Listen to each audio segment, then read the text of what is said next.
الحمد لله نحمده ونستعينه ونستغفره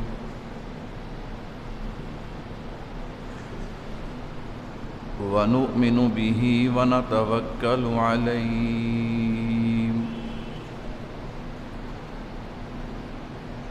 ونعوذ بالله من شرور أنفسنا ومن سيئات أعمالنا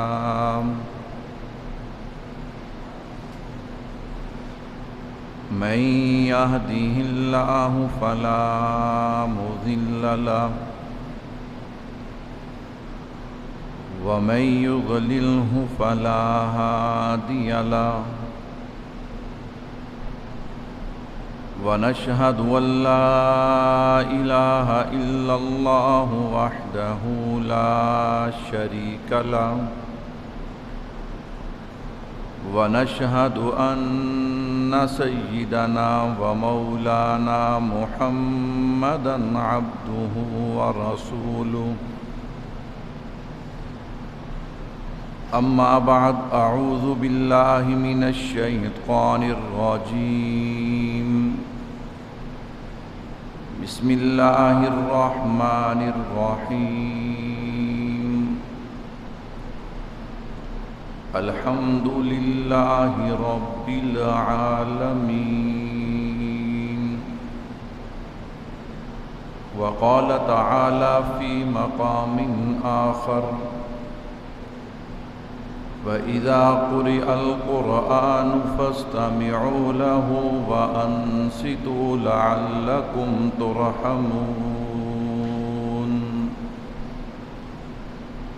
اللهم صل على محمد وعلى آل محمد كما صليت على إبراهيم وعلى آل إبراهيم إنك حميد مجيد اللهم بارك على محمد وعلى آل محمد كما باركت على إبراهيم وعلى آل إبراهيم إنك حميد مجيد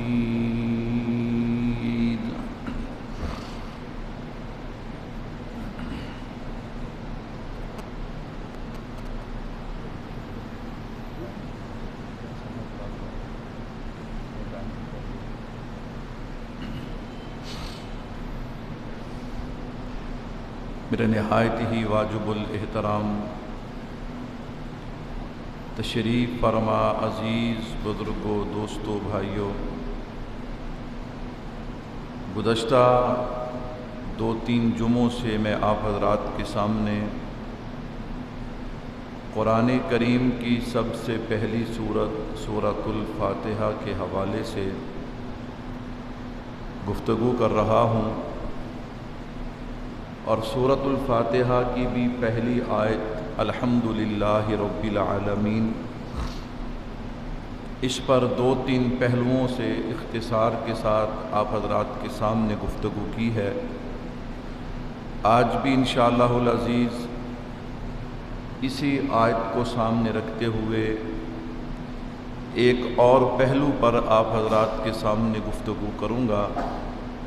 اللہ سے دعا ہے کہ اللہ رب العزت مجھے شرح صدر کے ساتھ گفتگو کرنے کی توفیق عطا فرمائے۔ میرے بھائیوں،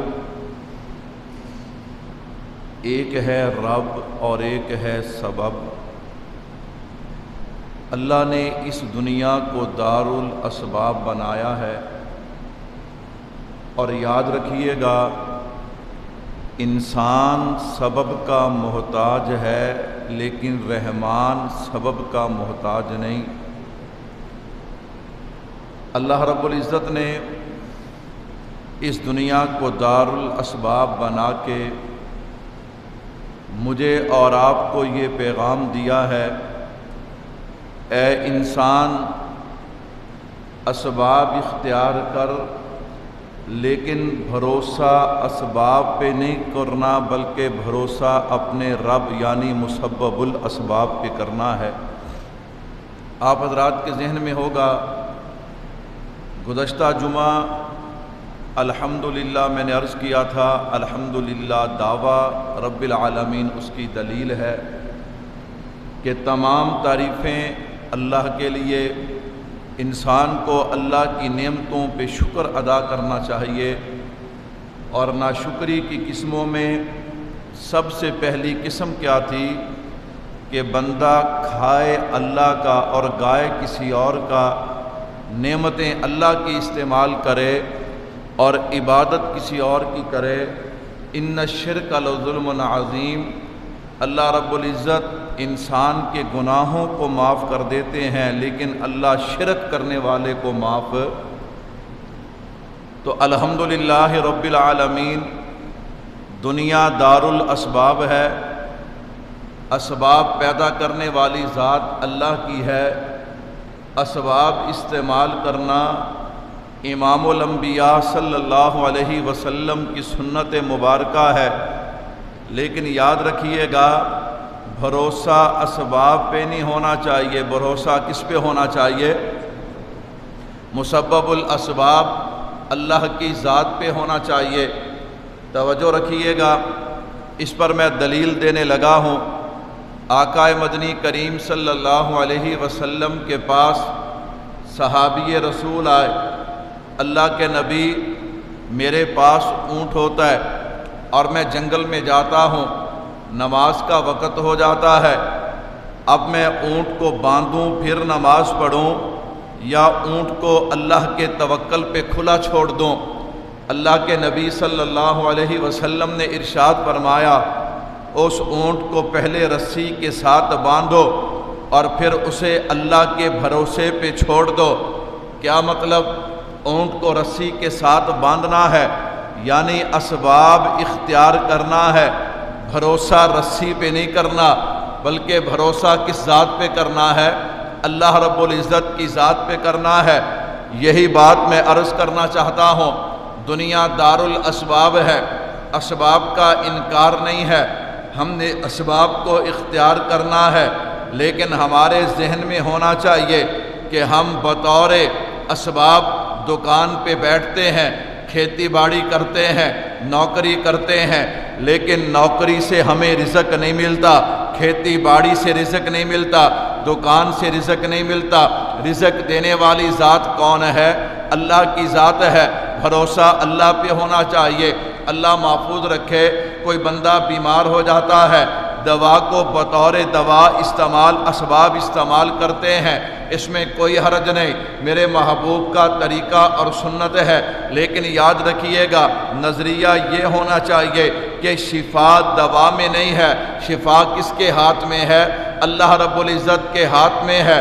تو میں نے عرض کیا الحمدللہ رب العالمین، میں نے مختلف پہلوؤں سے اللہ رب العزت کا تعارف کروایا کہ رب کسے کہتے ہیں۔ تو میں نے کہا آج کا عنوان کیا ہے؟ ایک رب ہے، ایک سبب ہے۔ یاد رکھنا، انسان سبب کا محتاج ہے لیکن رب الرحمن سبب کا محتاج نہیں ہے۔ اس کی شان ہے تبارک الذی بیدہ الملک وہو علی کل شیء قدیر، اس کی شان ہے اللہ الصمد۔ کیا مطلب؟ وہ جو کرنا چاہے کر سکتا ہے، اسے کوئی پوچھنے والا نہیں ہے، وہ کسی چیز کا محتاج نہیں ہے۔ میں اس پہ صرف ایک مثال دے کے اپنے عنوان کو آگے بڑھانے لگا ہوں۔ میرے بھائیو توجہ رکھنا، حضرت مریم علیہ السلام حضرت زکریا علیہ السلام کی کفالت میں تھی۔ میں قربان جاؤں، حضرت زکریا علیہ السلام بڑھاپے کا زمانہ ہے لیکن اللہ نے اولاد عطا نہیں کی۔ پتہ چلا مختار کل ذات کس کی ہے؟ اللہ کی ذات ہے۔ میں قربان جاؤں، سارے اختیار کس کے پاس ہیں؟ اللہ کے پاس ہیں۔ دیکھنا، وہ دینے پہ آئے تے نبی کے دشمنوں کو درجنوں بیٹے اور بیٹیاں عطا کر دے، اور اگر نہ دینے پہ آئے تو اپنے نبیوں کو عطا نہ کرے۔ تو پتہ چلا مختار کل ذات کس کی ہے؟ اللہ کی ذات ہے۔ نہ نبی مختار کل ہے، نہ جناب علی مختار کل ہے، نہ کوئی ولی مختار کل ہے۔ اگر اختیار ہیں تو کس کے ہاتھ میں ہے؟ اللہ کے ہاتھ میں ہے۔ حضرت مریم اختصار کے ساتھ